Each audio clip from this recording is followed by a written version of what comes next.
Introducing the all-new Corolla. It happened back on October 24, 2012. A vehicle speeding down Route 8 towards the Tri-intersection, a GPD patrol car in hot pursuit. Police say they clocked the car going at more than 100 miles an hour. The fleeing vehicle clipped another car and slammed into a concrete power pole on the north corner of the Tri-intersection. Then 28-year-old Marco Nelson was pulled from the vehicle without saying who was in the back seat. Only later did police discover his daughter, 4-year-old Dadanera Nelson, who later died at Naval Hospital, suffering from a broken neck and a crushed abdomen. She was not in a car seat and had only been strapped into the back with the waist portion of the seatbelt. Guam Attorney General Lenny Rapadas. This is a horrible incident that occurred to this child. I mean, we cannot forget that a child was involved here, and a child lost her life. But at the same time, we have a defendant who is remorseful. He understands what he did. He wishes he can take it back. I mean, all of us would want the same thing, but unfortunately we can't. So he and we are trying to pull something good out of this thing.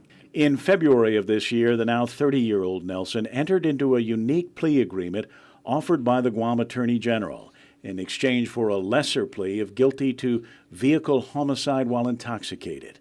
Nelson has agreed to make public service announcements in both English and Chukese, warning people about the dangers of drinking and driving.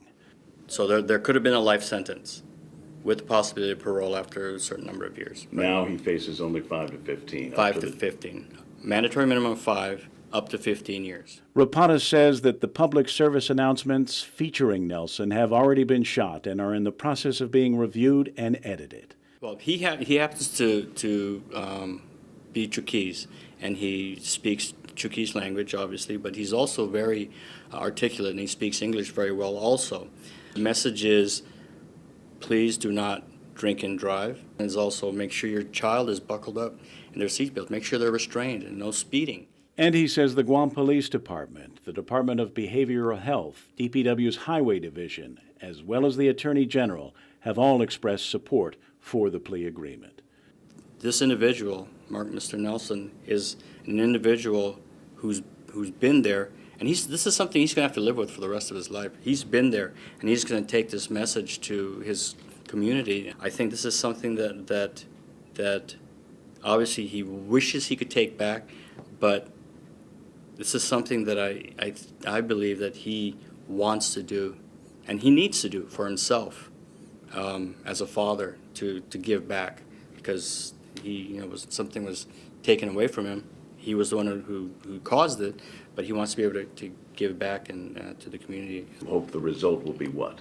We hope the result will be that there will be no more Marco Nelsons on this island. The public service announcements will be ready for air soon.